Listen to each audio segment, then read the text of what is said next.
Waziri Mkuu wa Israel Benjamin Netanyahu ametangaza kuwa yuko katika hali nzuri ya afya baada ya kufanyia upasuaji wa kuondoa uvimbe wa kansa uliogunduliwa mapema.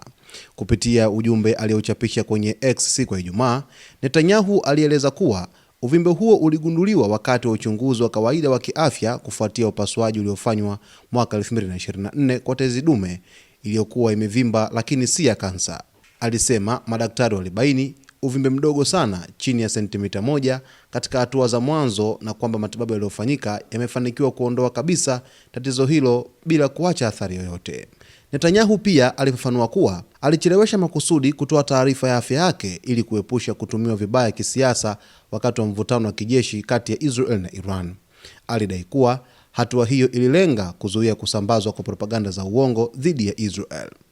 Kiongozi huyo mwenye umri wa miaka 76 alisisitiza umuhimu wa kuchukua hatua mapema anapobaini hatari yoyote, akisema mtazamo huo unatumika si tu katika maisha yake binafsi bali pia katika uongozi wa taifa. Taarifa hii imekuja wakati Netanyahu anajiandaa kwa ziara ya kwenda Marekani katika ikulu ya White House, huku juhudi za kidiplomasia zikiendelea kutafuta suluhisho la kudumu la mgogoro kati ya Israel na Iran.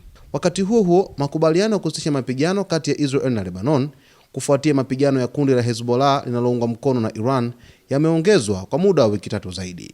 Moja kati ya taarifa kubwa sana ni hii taarifa ambayo Waziri Mkuu wa Israel Benjamin Netanyahu ameeleza kwamba ameondolewa uvimbe wa kansa na akasema kwamba yuko salama kiafya zaidi. Kwa mujibu wa taarifa jinsi ambavyo inaeleza, taarifa inasema kwamba Netanyahu alikuwa akiumwa tangu mgogoro wa Israel na Irani ulipopamba moto, na amesema kwamba hakuweza kutoa taarifa hizo kipindi hiko kutokana na kwamba kuepuka usambazwaji wa taarifa za uongo katika kipindi chote cha vita, kwa sababu kuna taarifa nyingi ambazo zilikuwa zimeibuka katikati mwa vita zikimhusu kwamba waziri mkuu huyo Benjamin Netanyahu alilengwa na shambulio la Iran. Sasa Netanyahu ameibuka na kueleza kwamba hali yake ya kiafya ni salama kabisa, hakuna shida yoyote na uvimbe huo umeondolewa tayari na sasa hivi yupo katika hali nzuri na hali salama kwelikweli.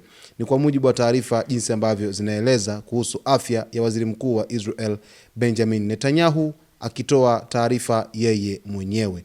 Basi mtazamaji wetu, kwa taarifa zaidi ni kuombe uendelee kuwa nasi wakati wote hapa ambapo utakwenda kujua yote yanayojiri katika anga za kimataifa. Cha msingi tu ni kuombe usiache kusubscribe channel yetu, kulike, kucomment pamoja na kushare.